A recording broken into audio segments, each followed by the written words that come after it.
Élu. Il y a une erreur que tes ennemis ont commise. Une erreur silencieuse, arrogante et définitive. Ils t'ont regardé tomber. Ils t'ont vu disparaître du paysage. Ils t'ont vu te retirer du bruit, du cercle, de la lumière. Et ils ont conclu que c'était terminé. Ils ont vu une descente et ont lu une fin. Ils ont vu de la terre au-dessus de toi et ont cru avoir gagné. Mais voilà ce qu'ils ne savaient pas. On n'enterre pas ce qui est mort. On enterre ce qui est sur le point de naître. Il y a une différence fondamentale entre un cadavre et une graine. Les deux disparaissent sous la terre. Les deux semblent absents, silencieux, immobiles. Mais l'un ne reviendra jamais. Et l'autre attend le moment exact où les conditions seront réunies pour percer la surface avec une force que rien ne peut arrêter. Tes ennemis ont pris une graine pour un cadavre. C'est là leur erreur de calcul la plus coûteuse. Pense à ce que traverse une graine sous la terre. Il n'y a pas de lumière. Il n'y a pas d'applaudissements. Personne ne vient vérifier si elle est bien. Personne ne la regarde avec admiration. Il n'y a que la pression du sol, l'humidité du silence et cette chose invisible qui se prépare en elle dans le noir complet. Ce que tu as vécu dans tes saisons les plus sombres, l'isolement, l'incompréhension, la sensation d'être enseveli sous le poids des trahisons, ce n'était pas le signe que ta vie s'éteignait. C'était le signe qu'elle se structurait en profondeur, là où personne ne pouvait ni voir ni intervenir. Toute graine a besoin d'obscurité pour germer. La lumière prématurée ne nourrit pas. Elle brûle ce qui n'est pas encore assez fort pour la recevoir. L'obscurité n'est pas ton ennemi. Elle est la condition première de tout ce qui pousse vraiment. Et ceux qui ont essayé de t'ensevelir ont, sans le savoir, créé les conditions parfaites de ta croissance. Ce qu'ils appelaient ta disparition était en réalité ton enracinement. Ce qu'ils lisaient comme ta défaite était en réalité ta fondation. Ce qu'ils décrivaient comme ta chute était en réalité ton ancrage. Et l'ancrage, par nature, ne se voit pas. Il se ressent. Il se prouve dans la tempête, pas dans le calme. C'est précisément pourquoi tu tiens encore debout aujourd'hui, alors qu'ils pensaient que la première secousse suffirait à t'abattre. Ils ne savaient pas à quelle profondeur tu avais poussé tes racines pendant qu'ils ne regardaient pas. Beaucoup d'entre vous m'écrivent pour me dire qu'ils se sentent différents, comme s'ils avaient été mis à part. Ils me parlent de solitude, d'incompréhension, de personnes qui les ont rejetés ou sous-estimés. Et la question revient souvent. Pourquoi ai-je dû traverser tout cela si Dieu avait vraiment un plan pour moi? C'est exactement pour répondre à cette question que j'ai écrit un livre appelé « Il ne rien plus », le retour de l'élu. Dans ce livre, j'explique pourquoi certaines personnes passent par des saisons d'isolement spirituel et pourquoi ces saisons précèdent souvent un changement profond. Si vous sentez que ce message vous concerne, le lien du livre est en dessous dans la description de cette vidéo ou en commentaire épinglé. Il y a une parole dans l'Évangile de Jean, au chapitre 12, verset 24, qui dit ceci. « Si le grain de blé ne tombe en terre et ne meurt, il reste seul. Mais s'il meurt, il porte beaucoup de fruits. » Cette phrase n'est pas une consolation poétique. C'est une loi spirituelle. Une loi qui dit que la fécondité réelle exige une mort apparente. Que ce qui doit produire beaucoup doit d'abord accepter de disparaître aux yeux du monde. Que la vie la plus puissante passe par ce moment où, de l'extérieur, tout semble perdu. Tu as vécu ce moment, tu as traversé cette mort apparente. Et maintenant, la question n'est plus de savoir si tu vas germer, elle est de mesurer à quelle hauteur tu vas pousser. Parce que tout ce qu'on enterre dans un bon sol finit par ressortir. Et la profondeur à laquelle on t'a enfoncé détermine directement la hauteur à laquelle tu vas t'élever. Ils ont creusé profond, très profond. Ce qui signifie que ce qui pousse maintenant en toi est ancré d'une manière que ni le vent, ni la tempête, ni aucune nouvelle attaque ne pourra déraciner. Ils t'ont enterré dans un sol qu'ils ne connaissaient pas, un sol consacré, un sol préparé, un sol qui ne reçoit pas les graines pour les étouffer, mais pour les transformer en quelque chose d'indestructible. Et maintenant, regarde, tu pousses. Ce que tu as absorbé en silence a une valeur que tu n'as pas encore calculée. Il y a quelque chose que les gens n'ont pas compris quand ils te regardaient encaisser. quand ils te voyaient avaler une nouvelle insulte sans répondre, quand ils observaient quelqu'un te trahir et que tu choisissais le silence plutôt que l'explosion, quand tu absorbais une humiliation de plus, une injustice de plus, un coup de plus, et que tu continuais à avancer sans te retourner. Ils ont appelé ça de la faiblesse. Ils avaient tort. Ce que tu faisais n'avait rien d'une capitulation, c'était de la compression.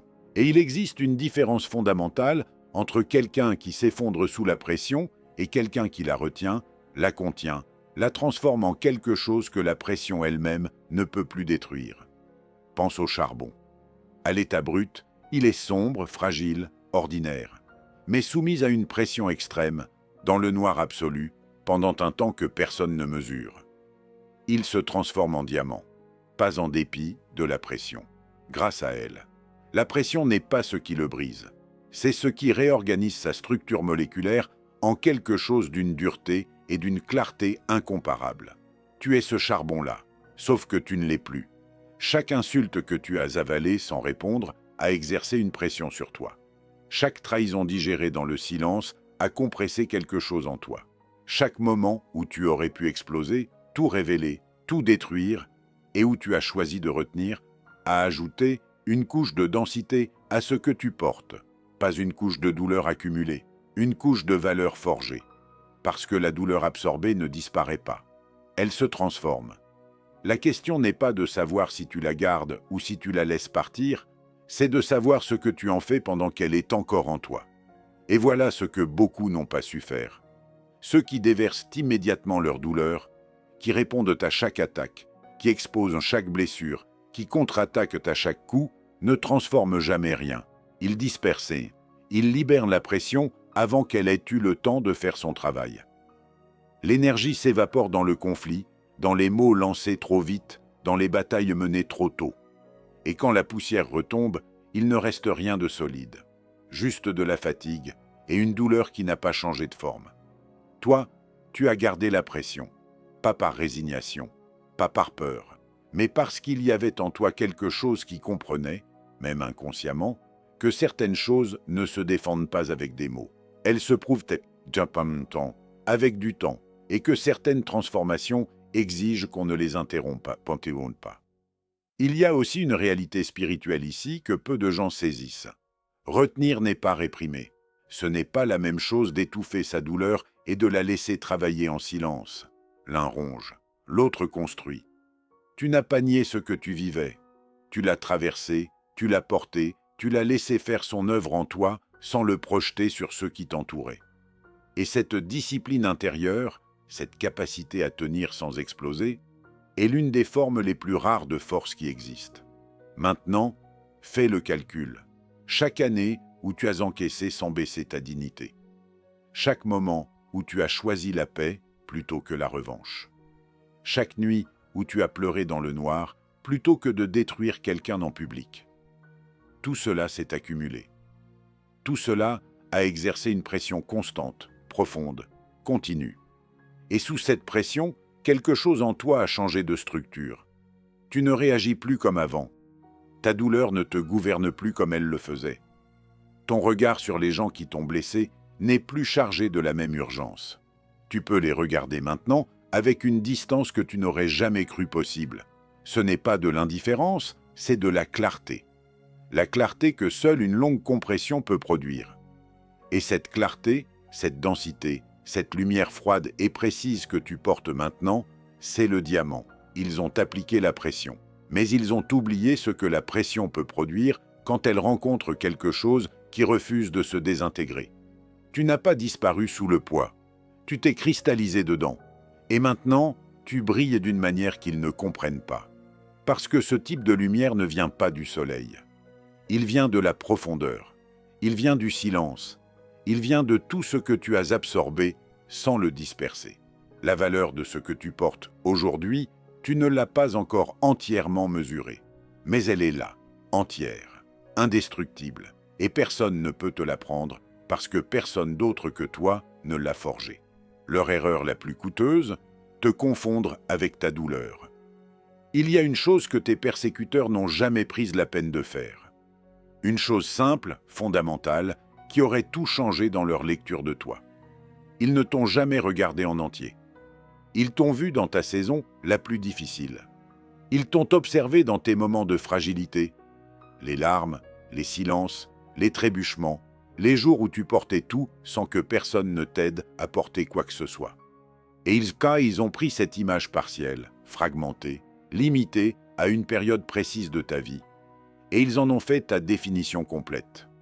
Ils ont décidé que ce qu'ils voyaient dans ta tempête était tout ce que tu étais. C'est là leur erreur la plus coûteuse, parce qu'ils n'ont pas attaqué toi. Avant d'aller plus loin dans cette vidéo, je veux dire quelque chose à ceux qui regardent cette vidéo jusqu'ici. Si ce message vous parle profondément, si certaines choses que j'ai dites ressemblent étrangement à votre propre histoire, alors il y a une raison. Beaucoup de personnes de cette communauté vivent exactement la même saison en ce moment. C'est d'ailleurs pour cela que j'ai écrit le livre « Il ne rien plus, le retour de l'élu ». Dans ce livre, j'explique pourquoi certaines personnes passent par des périodes d'isolement, pourquoi les attaques semblent parfois se multiplier, et pourquoi, à un moment précis, tout commence à basculer. Je vais simplement laisser le lien du livre dans la description de cette vidéo pour vous, parce que certaines réponses arrivent exactement au moment où on est prêt à les entendre. Ils ont attaqué une version de toi qui n'existait que dans une saison. Ils ont construit toute leur stratégie, toute leur lecture, tout leur mépris sur une photographie prise au pire moment. Et ils ont cru que cette photographie était ton portrait définitif. Ce n'est pas de la cruauté seulement, c'est de l'aveuglement. Pense à ce qui s'est passé avec David. Quand Samuel arrive dans la maison d'Isaïe pour désigner le futur roi d'Israël, les hommes de Saül, et même la famille de David, ne voient qu'un berger. Un garçon envoyé au champ pendant que ses frères plus imposants, plus visibles, plus présents, se tiennent debout dans la lumière. Personne ne pense à appeler David. Personne ne le met dans la liste des possibles. Il n'est pas dans le calcul. Trop jeune, trop ordinaire, trop absent du devant de la scène. Mais Dieu dit quelque chose ce jour-là qui change tout. Il dit à Samuel, « L'homme regarde à ce qui frappe les yeux, mais le Seigneur regarde au cœur. » Voilà la faille de ceux qui t'ont sous-estimé. Ils regardaient à ce qui frappait les yeux. Ils voyaient la douleur, ils voyaient la fragilité, ils voyaient les fissures apparentes. Et ils concluaient, rapidement, définitivement, sans chercher à regarder plus loin, plus profond, plus honnêtement. Ils ne savaient pas lire ce qu'ils avaient devant eux. Et le problème avec une mauvaise lecture, c'est qu'elle produit une mauvaise stratégie. Si tu évalues mal ce que tu affrontes, tout ce que tu construis à partir de cette évaluation est faux. Chaque plan, chaque attaque, chaque calcul de victoire, tout repose sur une base qui ne correspond pas à la réalité. Et tôt ou tard, inévitablement, la réalité se révèle. Et quand elle le fait, elle démantèle tout ce qui a été construit sur ce mensonge. C'est exactement ce qui s'est passé avec toi. Ils t'ont réduit à tes larmes, alors que tes larmes n'étaient qu'une saison. Ils t'ont réduit à ta chute, alors que ta chute n'était qu'une étape. Ils t'ont réduit à ton silence, alors que ton silence n'était qu'une préparation. Ils ont pris le chapitre le plus douloureux de ton histoire et ils en ont fait le titre de tout le livre. Mais tu n'es pas ce chapitre-là. Tu n'as jamais été seulement ce qu'ils ont vu.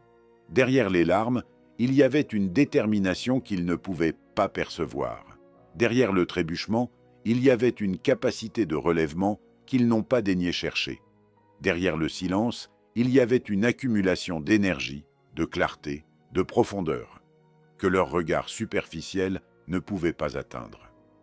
Ils ont agi sur la base d'une information incomplète. Et dans la vie comme à la guerre, agir sur une information incomplète ne produit qu'une seule chose, se retrouver dépassé par ce qu'on n'avait pas prévu. Maintenant, la saison a changé. Ce que tu portais en silence a commencé à se montrer. Et ceux qui avaient construit toute leur certitude sur une image figée de toi se retrouvent face à quelque chose qu'ils ne reconnaissent pas, quelque chose qu'ils n'avaient pas inclus dans leur plan, quelque chose qui ne correspond à aucune des cases dans lesquelles ils t'avaient rangé. Leur stratégie entière est caduque, non pas parce que les circonstances ont changé, mais parce qu'elle a toujours été construite sur une lecture fausse de qui tu es. Et c'est là l'ironie profonde de tout cela. Ce n'est pas toi qui as changé les règles du jeu. C'est toi qui as simplement continué à être ce que tu as toujours été. c'est ta nature profonde qui a fini par se révéler dans toute sa réalité. Et cette réalité a rendu obsolète chacune de leurs certitudes. Le tribunal que personne ne peut corrompre.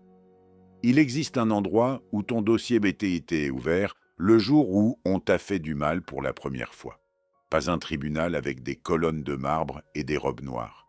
Pas une institution humaine avec ses procédures, ses délais, ses vices de forme et ses portes dérobées. Pas un système où l'argent parle plus fort que la vérité, où les relations influencent les viands. Verdict. Où un bon avocat peut transformer le mensonge en acquittement. Un tribunal d'une nature entièrement différente. Et ce qui le rend redoutable, c'est précisément ce que les humains ne peuvent pas y faire. Dans ce tribunal, les témoins ne peuvent pas être achetés. Les preuves ne peuvent pas être falsifiées. Le juge ne peut pas être intimidé, flatté, ni fatigué. Il n'y a pas de prescription. Aucune durée au-delà de laquelle un acte devient impuni parce que trop de temps s'est écoulé. Et il n'existe aucun avocat assez habile pour retourner les faits, parce que les faits ici ne sont pas des mots. Ils sont des réalités enregistrées dans leur intégralité, dans leur contexte exact, avec leur charge émotionnelle complète et leur intention réelle.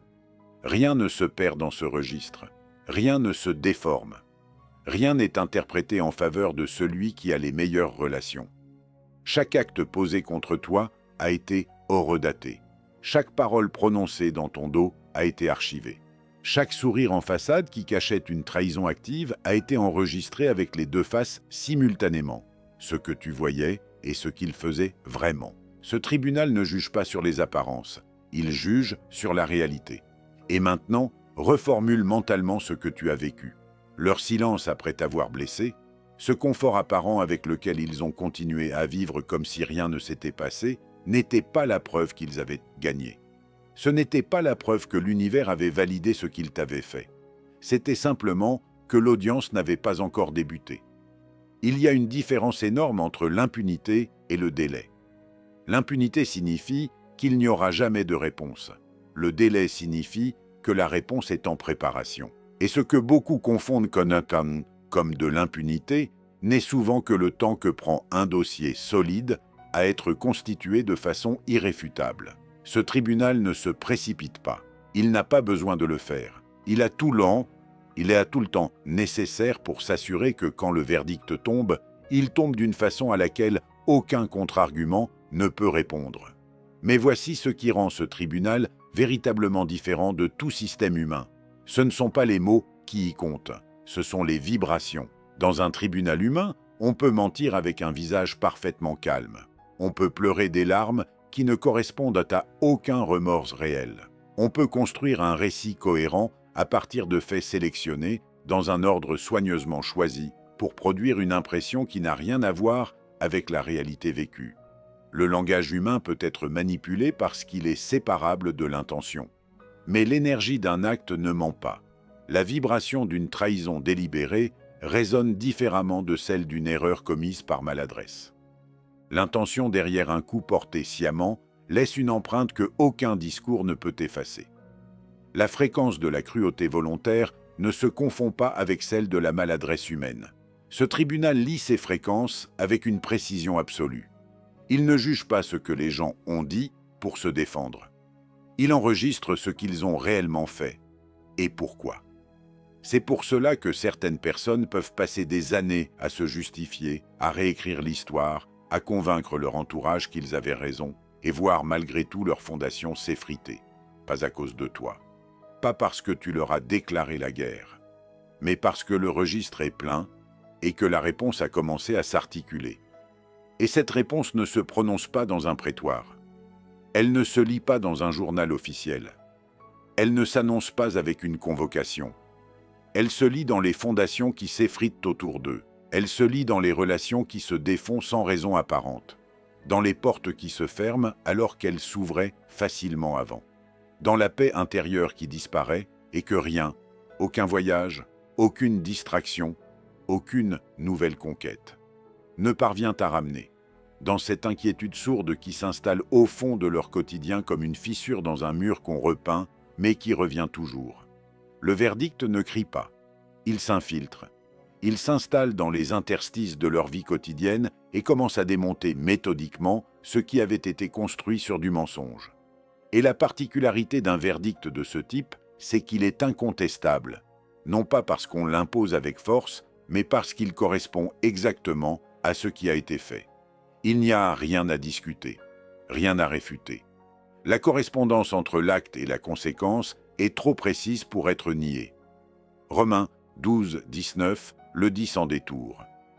La vengeance est à moi, c'est moi qui ferai la rétribution, dit le Seigneur. Ce n'est pas une promesse de cruauté, c'est une déclaration d'ordre, un rappel que la balance de la justice n'appartient à personne d'humain et que précisément pour cette raison, elle ne peut pas être truquée. Tu n'avais pas besoin de te battre pour que justice soit rendue. Tu n'avais pas besoin de plaider ta cause auprès de ceux qui ne voulaient pas entendre.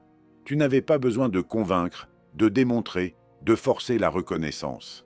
Le dossier était déjà ouvert, l'audience était déjà programmée, et le tribunal que personne ne peut corrompre était déjà au travail, pendant que tu te demandais si quelqu'un avait vraiment vu ce qu'on t'avait fait. Il avait tout vu, tout enregistré, tout gardé. Et maintenant, le verdict se lit à voix haute, pas dans les mots, mais dans les murs qui se fissurent autour de ceux qui croyaient avoir tout contrôlé. Pourquoi la chute de ceux qui t'ont blessé ne te réjouit pas vraiment ? Il y a quelque chose d'étrange qui se produit quand tu observes ce qui leur arrive maintenant. Tu t'attendais peut-être à ressentir de la satisfaction, une forme de soulagement triomphant, ce sentiment de justice enfin visible, tangible, irréfutable. Tu t'attendais peut-être à ce moment cinématographique où l'on regarde la ruine de ceux qui t'ont fait souffrir avec un sourire clair et une légèreté complète. Mais ce n'est pas tout à fait ce que tu ressens. Il y a quelque chose de plus complexe. Une distance tranquille, une forme de gravité silencieuse. Tu observes, mais tu ne jubiles pas vraiment. Tu constates, mais tu ne danses pas. Et si tu es honnête avec toi-même, cette absence de joie franche te surprend peut-être. Tu te demandes si quelque chose ne va pas, si tu devrais ressentir davantage. Mais voici ce que cette absence révèle en réalité. Elle révèle que tu as évolué au-delà de cette histoire. Quelqu'un qui danse sur la ruine de son ennemi n'a pas encore terminé son chemin intérieur.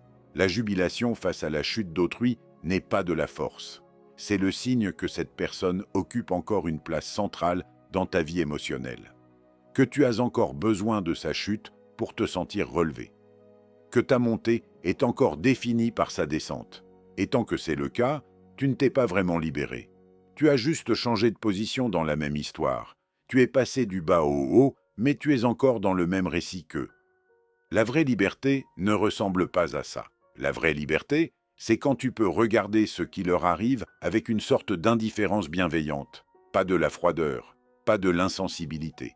Mais cette capacité à voir la justice s'accomplir sans en faire ton spectacle personnel, sans en tirer ton identité, sans en avoir besoin pour valider ce que tu as vécu. Proverbe 24, 17 dit quelque chose qui dérange au premier abord. Ne te réjouis pas de la chute de ton ennemi et que ton cœur ne soit pas aise quand il trébuche. La première lecture de ce verset peut sembler injuste.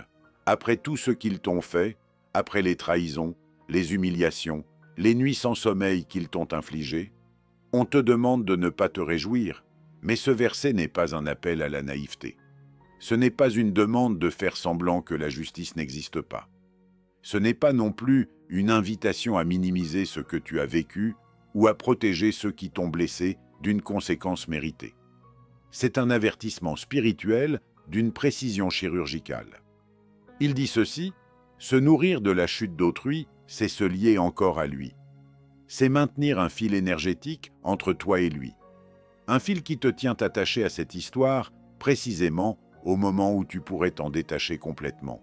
La joie que tu tirerais de sa ruine serait réelle, peut-être, mais elle aurait un coût invisible. Elle te garderait dans la même orbite que lui. Elle ferait de sa destruction une condition de ton bien-être. Et cela, par définition, c'est encore une forme de dépendance. Pense à ce que cela signifie concrètement. Si ta paix dépend de voir leur vie s'effondrer, alors ta paix n'est pas vraiment à toi. Elle est suspendue à leur trajectoire. Elle monte quand ils tombent et pourrait vaciller si un jour les apparences semblent s'améliorer pour eux. Tu deviendrais le spectateur anxieux de leur vie, guettant les signes de leur punition pour confirmer ta propre valeur. Ce n'est pas de la liberté.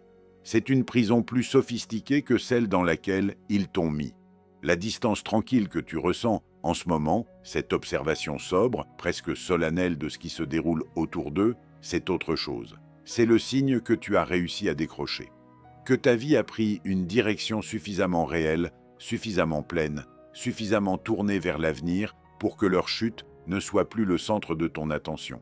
Tu la vois, tu la notes, tu comprends ce qu'elle signifie. Mais elle ne te nourrit pas, parce que tu n'as plus besoin d'elle. C'est ça, la maturité spirituelle. Non pas l'absence de conscience de la justice, mais la capacité à la laisser s'accomplir sans en faire ta raison de vivre. Il y a aussi quelque chose de profondément humain dans ce que tu ressens. Même face à ceux qui t'ont fait du mal, une partie de toi reconnaît qu'ils sont humains. Que derrière les actes blessants, il y avait des gens peut-être brisés eux-mêmes, incapables de mieux, portant des ombres qu'ils n'ont jamais eu le courage d'affronter. Cette reconnaissance ne justifie rien, elle n'efface rien, mais elle empêche la haine de s'installer comme locataire permanent dans ton cœur. Et un cœur sans locataire de haine est un cœur avec de la place pour autre chose, de la place pour la joie propre, celle qui ne dépend de la chute de personne, de la place pour des relations nouvelles qui n'ont rien à voir avec ces anciennes blessures, de la place pour une version de toi qui n'est plus définie par ce qu'on t'a fait, mais par ce que tu as choisi de devenir malgré tout.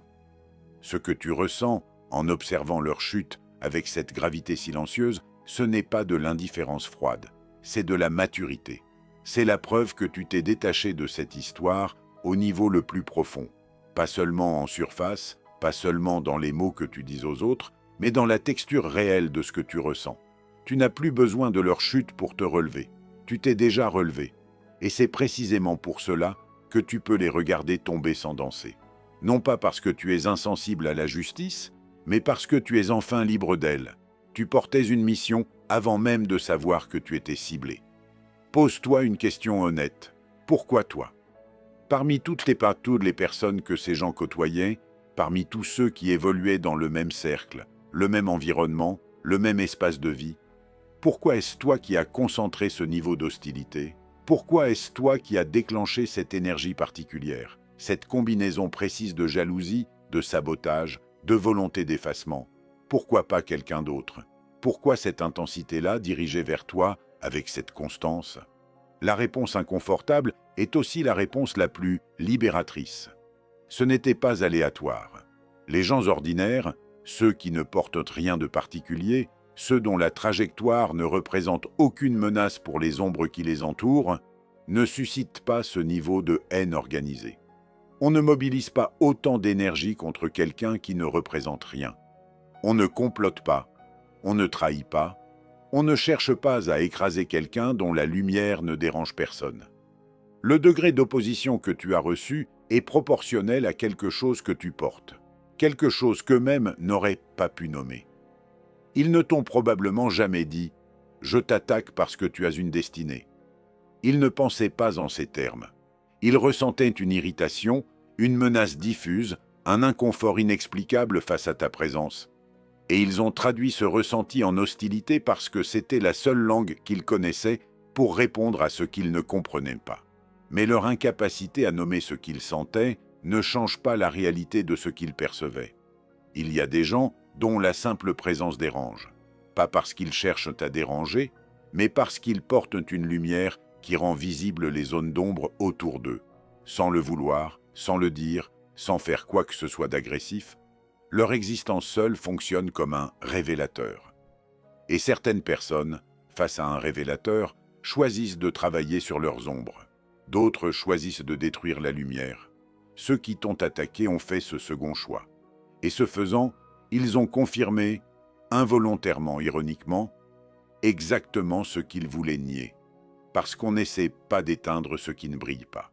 On n'investit pas autant d'énergie à détruire ce qui ne représente rien. Leur opposition elle-même était une déclaration, une confirmation déguisée de ce que tu portais, et de ce que leur instinct leur disait que tu allais devenir. Ils ont combattu ta destinée avant même que tu la comprennes toi-même. Il y a une parole dans le livre de Jérémie au chapitre 1er, verset 5, qui dit quelque chose de vertigineux.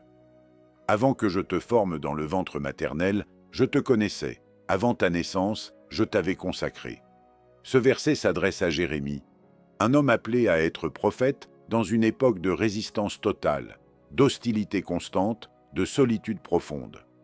Un homme qui allait souffrir précisément à cause de ce qu'il portait. Mais ce verset dit quelque chose d'essentiel qui te concerne directement. Ta mission précède ta naissance. Elle existait avant que tu aies un nom, avant que tu aies une histoire, avant que tu aies rencontré un seul des gens qui t'ont fait du mal. Elle était inscrite dans une réalité plus ancienne et plus profonde que toutes les circonstances de ta vie. Et si cette mission précède ta naissance, alors avant de terminer cette vidéo, je veux parler à certaines personnes qui regardent encore. Si vous avez écouté ce message jusqu'ici, il est possible que vous traversiez exactement la saison dont nous venons de parler. Et parfois, dans ces moments-là, ce que l'on cherche le plus, c'est simplement de comprendre. C'est précisément pour cela que j'ai écrit le livre « Il ne rien plus, le retour de l'élu ». Je n'ai pas écrit ce livre pour tout le monde, seulement pour ceux qui sentent au fond d'eux que quelque chose est en train de changer dans leur vie. Je vais laisser le livre dans la description sous cette vidéo. Si ce message était une confirmation pour vous aujourd'hui, vous saurez quoi faire.